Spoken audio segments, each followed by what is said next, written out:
Então, durante esse último semestre eu tenho pregado em Hebreus, mas especificamente eu tenho feito 3 mensagens do capítulo 6. Esta é a última do capítulo 6, não sei se vocês vão lembrar, mas qualquer coisa depois vai lá para o YouTube, as mensagens estão lá. A recompensa de progredir na fé. Quanto a vós outros, no entanto, ó amados, estamos convencidos de que a vossa situação é muito melhor, sendo beneficiados com as bênçãos decorrentes da salvação. Porquanto Deus não é injusto para se esquecer do vosso trabalho e do amor que revelastes para com o seu nome, pois servistes aos santos e ainda os servis. Desejamos, contudo, que cada um de vós demonstre o mesmo esforço dedicado até o fim, para que tenhais a plena certeza da esperança. De maneira que não vos torneis negligentes, mas imiteis aqueles que, por intermédio da fé e da longanimidade, recebem a esperança prometida. Agora, ouça esse mesmo texto que eu li na versão na árabe, tá? Eu fiz a leitura na árabe. Agora, ouça esse mesmo texto na tradução livre de Dwight Pentecost. Amados, mesmo falando dessa forma, estamos convictos de coisas melhores em relação a vocês, coisas próprias da salvação. Deus não é injusto. Ele não se esquecerá de vocês e do amor que demonstraram por Ele, pois ajudaram os santos e continuam a ajudá-los. Queremos que cada um de vocês mostre essa mesma prontidão até o fim, para que tenham uma plena certeza da esperança, de modo que vocês não se tornem negligentes, mas imitem aqueles que, por meio da fé e da paciência, recebem a herança prometida. Nesse texto, encontramos uma garantia de recompensa para aqueles que progridem na fé, até o fim. E nesse caso, esta progressão, ela é palpável. É uma progressão demonstrada na vida prática de alguém salvo pelo sangue de Cristo. Eu não sei se vocês vão lembrar, mas na primeira mensagem do capítulo 6, o autor de Hebreus mostra que é importante para um filho de Deus progredir na fé cristã. Na segunda mensagem, o autor mostra qual é o final de alguém que não só para de progredir, mas pior, que volta atrás. Ele fala se eu não me engano, ele fala ali da apostasia, né? Mas agora o autor de Hebreus, ele mostra recompensa para aqueles que permanecem progredindo na fé cristã, mesmo perante as perseguições, as tentações, os prazeres do mundo e as dificuldades que todos nós enfrentamos. Como eu já disse algumas vezes aqui, digo novamente, se alguém não tem nenhum problema, você é um anjo, porque os anjos já estão numa estabilidade de não ter pecado, problema nenhum. Eu tenho dificuldades na minha vida, eu luto com pecados na minha vida, e todos nós assim, somos assim. E muitas vezes dá vontade de desistir, dá vontade ou de parar, ou de diminuir. E isso estava acontecendo, explico mais uma vez, com os crentes judeus. Alguns eram judeus, mas ainda não tinham colocado a fé em Cristo, mas eles estavam andando como cristãos. Isto estava acontecendo com esse grupo que o autor de Hebreus escreve. Eles estavam sendo muito perseguidos por aqueles judeus que eram contra Cristo. Eles estavam sofrendo muito. Então eles sofriam no comércio, eles sofriam nos negócios, não, aquele lá é um cristão, é um apelido que foi dado a eles. Aquele lá é um seguidor do caminho, aquele lá ele é a favor de Cristo. Então não venda para ele, não comercialize com ele, persiga ele, faça ele ter dificuldades na sua vida, ele e a família dele. Então eles estavam passando por muita dificuldade mesmo, a ponto de que alguns estavam querendo desistir da fé em Cristo, alguns estavam querendo voltar aos aos princípios da lei mosaica, voltar, ficar debaixo da lei, debaixo dos fariseus, para que essa perseguição parasse, para que o comércio fosse aberto, uma porta de emprego fosse aberta, e eles pudessem viver melhor, não no sufoco, não com necessidade, mas que eles pudessem ter um alívio na vida, porque estava sendo difícil para eles. E aí então o autor de Hebreus, ele escreve: olha, eu sei que vocês estão passando por tudo isso, eu sei que está difícil, não é fácil, mas permaneçam firmes na fé, não voltem atrás, fiquem até o final. Este é o objetivo do autor de Hebreus. Quantas vezes você já pensou em olhar para trás? Eu perdi as contas. Eu, pastor Rafael. Quantas vezes você pensou em desistir por ser difícil? Quantas vezes você já desejou e foi tentado a voltar a experimentar os prazeres desse mundo? E às vezes até experimentou, caiu.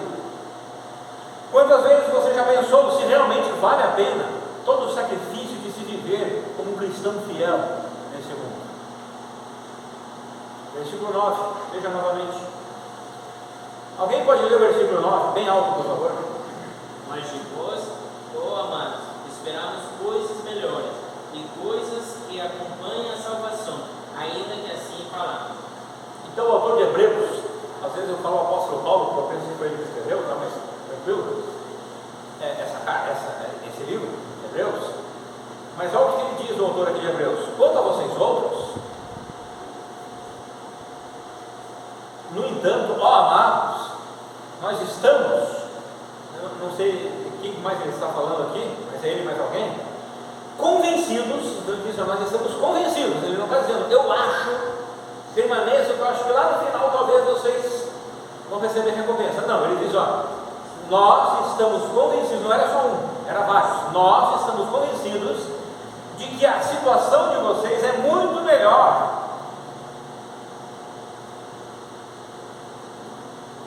O autor de Hebreus está louco aqui, né? Nós estamos sofrendo, nós estamos perambulando para lá e para cá, não temos direito,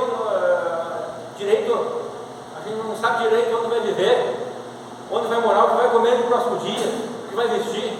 Nossos filhos, da maneira que eles vivem, não tem futuro para eles nesse mundo aqui, ninguém vai dar para eles oportunidade de profissão ou de estudo para eles. E Paulo fala que a nossa situação é muito melhor em que sentido? Ele está falando muito melhor do que a dos perseguidores, do que a vida dos perseguidores. Mas é que Paulo não estava se referindo, o autor de Hebreus, a esse mundo, as coisas desse mundo, ele estava se referindo às coisas espirituais e ao futuro. Porque o autor está dizendo: olha, a situação de vocês é melhor, porque se vocês morrerem hoje, vocês estarão com Cristo no céu. Eles no inferno. O que eles vão levar? Nada. Nem vocês vão levar. A pobreza que vocês têm, vocês não vão levar. As roupas estragadas de vocês não vão levar. E os outros que têm roupas bonitas e coisas bonitas, eles não vão levar nada também. Vocês não vão levar nada para o céu e nem eles nada para o inferno. Mas vocês vão para o céu e eles não. E lá no céu vocês ganharão muito mais. E ele diz: sendo beneficiados com as bênçãos decorrentes da salvação. Então o autor de Hebreus está dizendo: vocês já são beneficiados com as bênçãos da salvação, que é a paz com Deus, que é a comunhão com Deus, a comunhão entre vocês, o apoio que vocês dão entre vocês. Eles não. Eles lá, uns estão se comendo uns aos outros, um está traindo o outro. Vocês não deve ser assim, pelo menos, né? Então, mesmo que o autor de Hebreus estava se referindo a toda a comunidade de Hebreus, escrevendo essa carta a todos os cristãos, podia ser que havia alguns que estavam andando com os cristãos, com os salvos, mas que ainda não haviam colocado a sua fé em Cristo, como eu falei no início. Mesmo assim, ele acaba falando o seguinte: mas agora, para vocês, amados ou queridos irmãos em Cristo, que permanecem progredindo na fé até o fim, haverá recompensa. Então é incrível que ele chama esses de amados, até aqueles que ainda provavelmente não eram salvos. O autor de Hebreus diz que a situação dos crentes que permanecem crescendo na fé é bem melhor do que daqueles que escolhem não crescer mais. Ou pior, daqueles que voltam atrás. E também bem melhor do que daqueles que vivem longe do Senhor Deus. Porque era isso que ele estava falando. Alguns estavam desistindo e voltando para trás. Ele diz: não voltem, não voltem. A situação de vocês é bem melhor. Provavelmente, aquela comunidade de hebreus, cristãos, estava passando por perseguições e dificuldades. E quando um homem, um ser humano, passa por dificuldades por longo período, ele tende a pensar em desistir. Ele tende a pensar que viver no mundo sem precisar fazer sacrifícios é melhor. Você já passou, com certeza, por dificuldades, por período curto, e foi tranquilo. A dificuldade até grande por um período curto, beleza, tiro de letra. Mas uma dificuldade que vai se estendendo dias, semanas, meses, aquilo vai te corroendo, aquilo vai, o inimigo, né? Os demônios vão falando na tua cabeça: viu, olha aí, ó, Deus não está nem aí para você, já passou quantos meses, você está na mesma situação, está piorando até, e você vai desanimando, vai fraquejando e pensando em desistir. O que o autor de Hebreus está fazendo é encorajar os crentes a terem paciência, porque a recompensa deles é certa. Ou melhor, a situação deles como filhos de Deus é bem melhor. Eles estão em uma situação, em condição perante Deus bem melhor que os demais seres humanos. Mas eles precisavam ter paciência. Eu não falo isso tirando de letra, porque quanto mais a dificuldade se estende, mais a tentação parece que se agiganta, mais o desânimo parece que fica maior na tua frente, mais dá vontade de desistir, porque você pensa: eu fui largado, pronto, eu fiz alguma coisa muito errada no meu passado e não tem jeito de consertar. A gente começa a raciocinar desse jeito. É melhor eu aceitar assim mesmo, é melhor eu aceitar, ser do jeito que eu sou, viver essa vida mesmo e pronto. Não tem jeito para mim. Deus me abandonou e Ele merece, porque eu que não mereço nada. Mas a recompensa é variada. Mas a gente precisa ter paciência. O autor de Hebreus, ele diz: tenha paciência. Tenha paciência. E não é fácil ter paciência, porque a paciência ela vai diminuindo e a dificuldade vai aumentando. Daqui a pouco a paciência está desse tamanho, a dificuldade está desse tamanho. Mas ele escreve para que eles tenham paciência. Mas não, tenham paciência. Por isso que é importante nós termos comunhão com a igreja, nós lemos a palavra de Deus todos os dias, orarmos todos os dias, porque isso nos vai fortalecendo, isso vai nos dando ânimo, mais energia. Existem aí games, né, que tem alguns tipos de jogos que é por energia, não tem? Pessoal, por energia. A energia vai acabando, vai diminuindo lá. Se você não comprar mais energia, não arrumar mais energia no canto lá do jogo, pronto, você vai à vida, né? Então é a nossa vida. Nós precisamos recarregar nossas baterias para que a gente continue tendo paciência, continue perseverando, continue progredindo. A recompensa é variada e também presente e futura, porque muitas vezes a gente pensa: tá, mas é só quando eu chegar no céu que eu vou ser abençoado, é só quando eu chegar no céu que eu vou ter recompensa? Não, ela também é presente. E o autor de Hebreus, ele fala os benefícios decorrentes da salvação que você já tem. Então a recompensa é futura, mas também é presente, porque são as bênçãos de Deus referentes à salvação em Cristo. Se eu sou salvo, eu estou recebendo bênçãos espirituais em Cristo. Consta, vou escrever o seguinte: as coisas melhores em vista, nesse versículo, refletem a confiança do escritor de que seus leitores não se afastariam da verdade, Ele baseou sua confiança na compreensão das terríveis consequências da apostasia que ele acabara de explicar e evitá-lo. Foi na segunda mensagem. E Dilo comentou que as coisas que ele se refere são definidas nos versículos 10, 11 e 12. Se você olhar os versículos 10, versículo 11, versículo 12, diz lá o quê? Trabalho e amor, diligência até o fim, fé e paciência. A salvação é a participação vitoriosa, continuo falando de Dilo aqui, né? A salvação é a participação vitoriosa com Cristo no reino vindouro, como ele é em Hebreus 1,14, depois eu vou ler esse texto, que somente aqueles que perseverarem como companheiros do rei herdarão. O escritor, obviamente, espera que seus leitores perseverem até o fim, entrem no descanso e obtenham essas bênçãos. Hebreus 1,14 diz assim, não são todos anjos, espíritos ministradores enviados para servir em benefício dos que herdarão a salvação? Então os anjos têm trabalhado na vida daqueles que vão herdar a salvação. Eu e você, nós já temos a salvação, vamos herdar ela plenamente no futuro. Agora alguém pode ler o verso 10, por favor. Porquanto Deus não é injusto para se esquecer do vosso trabalho e do amor que revelastes para com o seu nome, pois serviste os santos e ainda o serviço. Deus lembra dos esforços dos seus filhos, Ele lembra. Esse não é o único versículo que fala isso.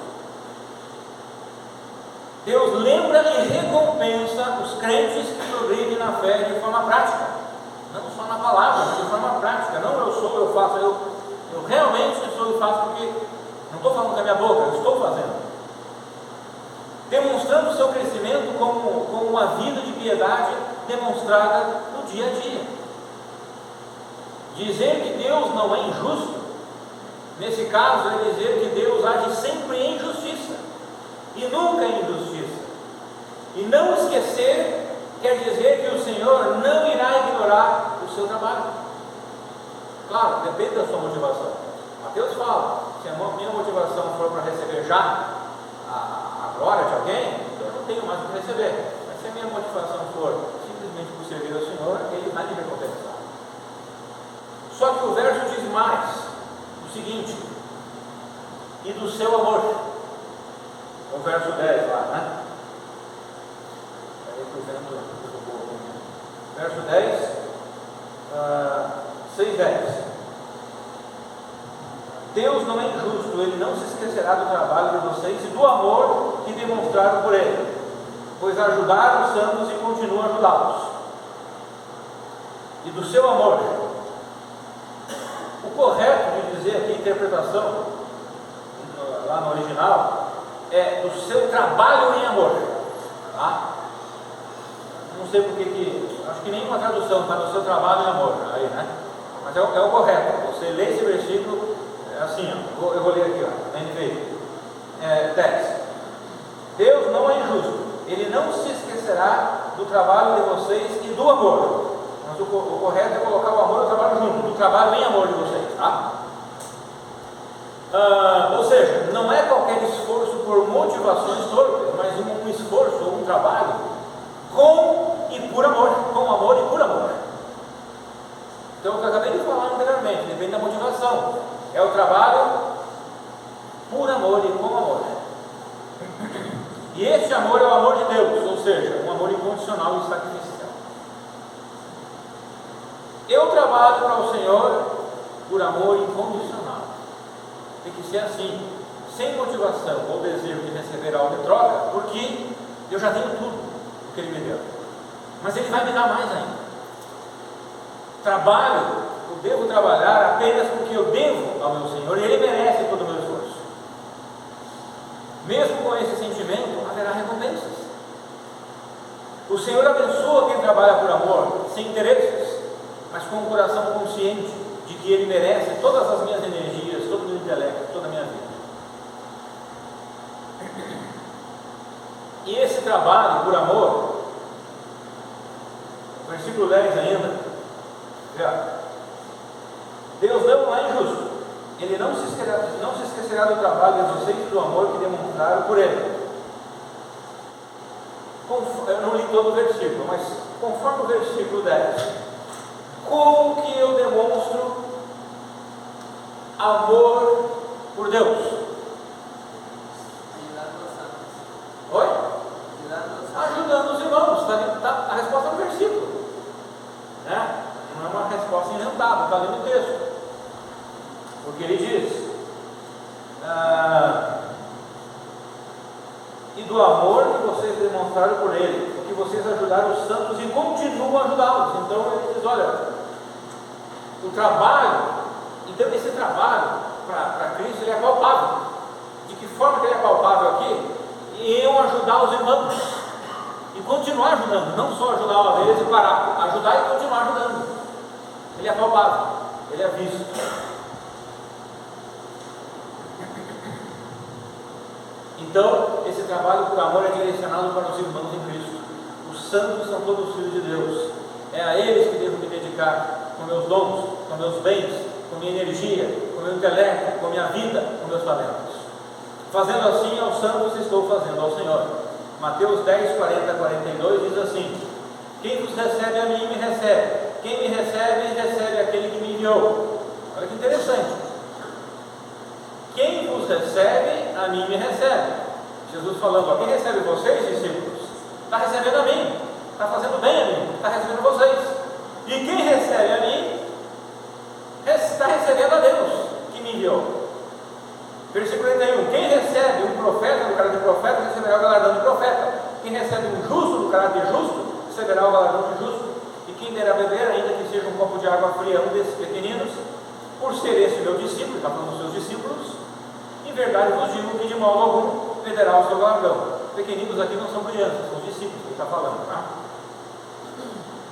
Então Deus nunca negligencia os esforços de seus filhos, mas nós seguidamente negligenciamos todo o trabalho de nosso Senhor Jesus naquela cruz. Quantas vezes eu negligencio o trabalho que Jesus, na via dolorosa, antes da via dolorosa, o pré-cruz e o pós-cruz e o durante a cruz, quantas vezes eu negligencio todo o trabalho dele por mim? Mas como disse Pedro, justo Deus injustos, 1 Pedro 18. E o verso termina da seguinte maneira, o verso 10: e ainda o serviço. Isso quer dizer que esse servir amorosamente e sacrificialmente não pode parar até a volta de Cristo. A grande verdade é que quem recebe as bênçãos de Deus vai compartilhar essas bênçãos com outros irmãos, principalmente com aqueles que precisam ser abençoados.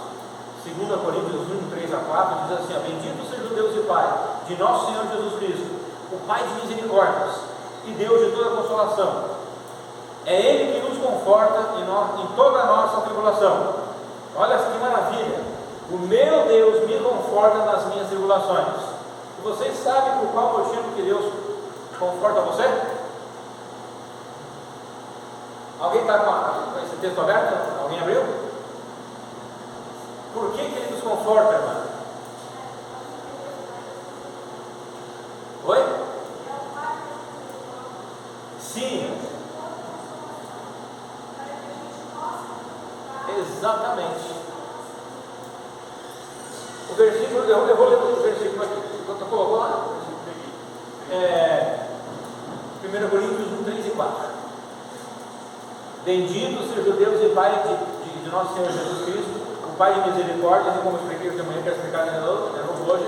Misericórdia é não me dar o que eu mereço, que é que eu mereço condenação, eu mereço o inferno, então Ele não me dá isso, por isso que Ele é misericordioso.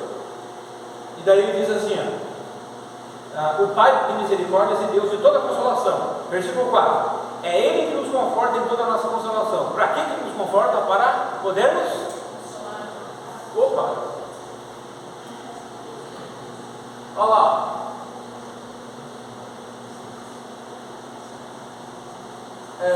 Que nos consola em todas as nossas tribulações, para que, com a consolação que recebemos de Deus, possamos consolar os que estão passando por tribulações. As bênçãos que Deus dá para você é para você passar para outras também, abençoar outras pessoas também. Deus consola você para que você console outros.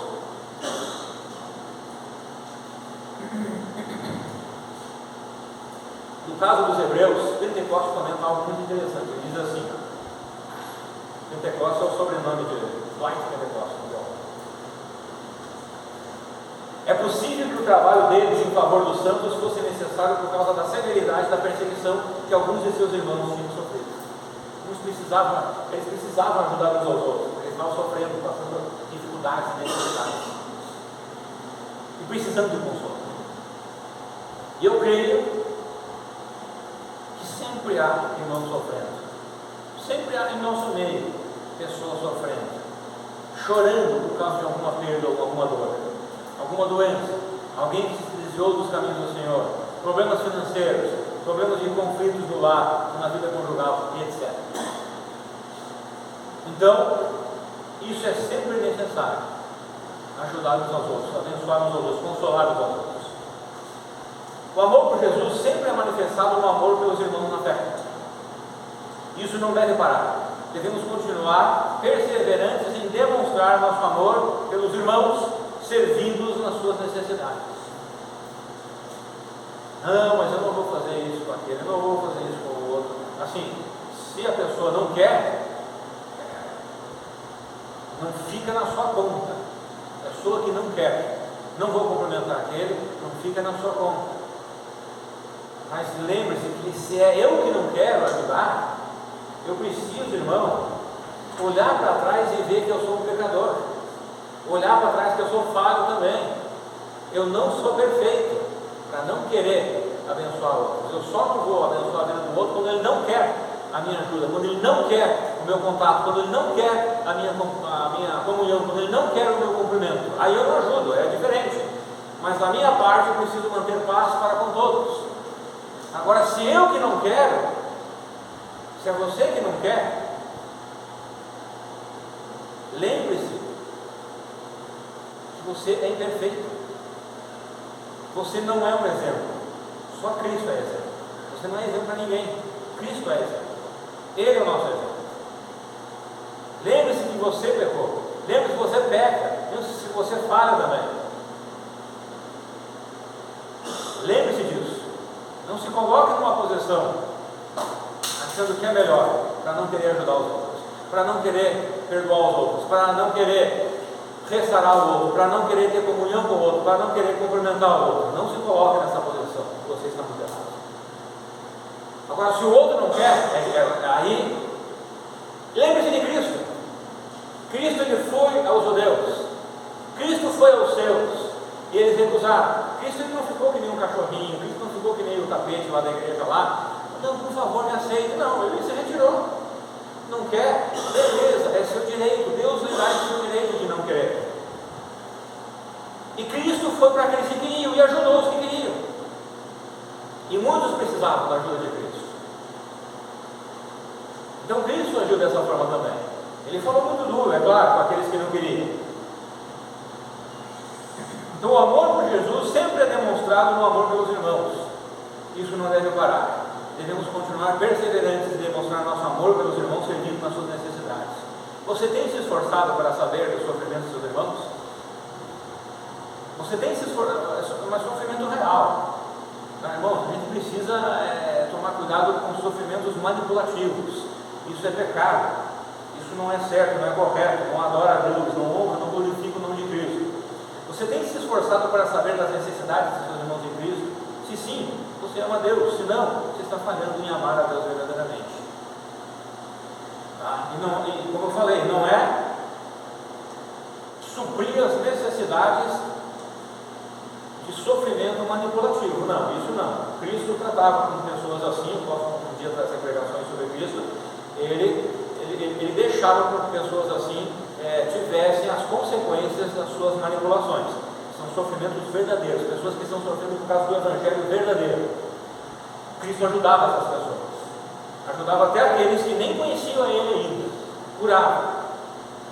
Versos 11 e 12: desejamos, contudo, que cada um de vocês demonstre o mesmo esforço dedicado até o fim, para que tenhais a plena certeza da esperança, de maneira que não vos torneis negligentes, mas imiteis aqueles que, por intermédio da fé e da longanimidade, recebem a herança prometida. Então muitas pessoas desejam ter mais fé, ter mais esperança, ter mais confiança, ter mais certeza do futuro. E o verso 11 responde como ter isso: demonstrar esforço dedicado até o fim. Vocês sabem qual é a diferença entre motivação e disciplina? Motivação é a combustão para um bom arranque, para uma boa largada. Disciplina é o que te faz vencer a corrida, terminar a jornada, completar a carreira. Motivação sem disciplina é não terminar o que começou, é ser alguém que nunca consegue terminar nada na vida. Disciplina é você ser consciente de que aquilo é importante para ser feito e terminado. Disciplina é aquilo que você vê que é importante para ser feito e terminado. Conforme eu disse no .com, disciplina significa obediência às regras, aos superiores, a regulamentos. No nosso caso, disciplina é obedecer às ordenanças de Deus. E você precisa se conscientizar de que as ordenanças de Deus são importantes. Caso contrário, você não irá obedecer, porque elas não trazem prazer à carne, não trazem satisfação ao velho homem. Então vamos lá, você está cansado e por isso decide não vir ao culto, ou decide não ler a sua Bíblia, ou você prefere descansar, dormir. Isso é prazeroso, eu sei que é prazeroso, para mim é também. Mas ir ao culto cansado ou ler a Bíblia cansado não é algo muito prazeroso. E eu sei, quantas vezes eu já passei por isso. Mas se eu sou um crente disciplinado, eu irei obedecer ao Senhor Deus. Cansado eu não consigo ir ao culto, mas eu conseguiria assistir um programa favorito, mesmo cansado. Assistir um bom filme se houvesse convite. Iria passear no shopping, ou num parque, aceitaria um convite para ir a um bom restaurante, ou churrascaria, ou para praticar meu esporte favorito, ou para assistir meu time favorito e torcer por ele. Mas mesmo cansado, eu posso ir ao culto se eu for um filho de Deus disciplinado. Somente alguém disciplinado consegue fazer sacrifício na vida. E os sacrifícios que fizemos para Deus jamais serão em vão, jamais serão esquecidos. Haverá resultados positivos, bênçãos sobre bênçãos espirituais. A motivação nos leva a morrer na praia, já a disciplina nos leva a ser um vencedor. Uma vez eu ouvi de um colega meu de serviço, eu trabalhava lá no Odebrecht, que quando ele era novo, ele fazia o sacrifício de estudar muito, enquanto os seus colegas o convidavam para sair, para jogar bola ou para alguma festa, ele ficava em casa estudando. Depois de um tempo ele então se formou, e daí ele teve condições de aproveitar a sua vida, juntamente com a sua família, enquanto os colegas continuavam naquela mesma vida. Ele conseguia fazer mais, e passear mais, e fazer mais coisas. Então, inicie com a motivação correta, sim, mas termine com a disciplina.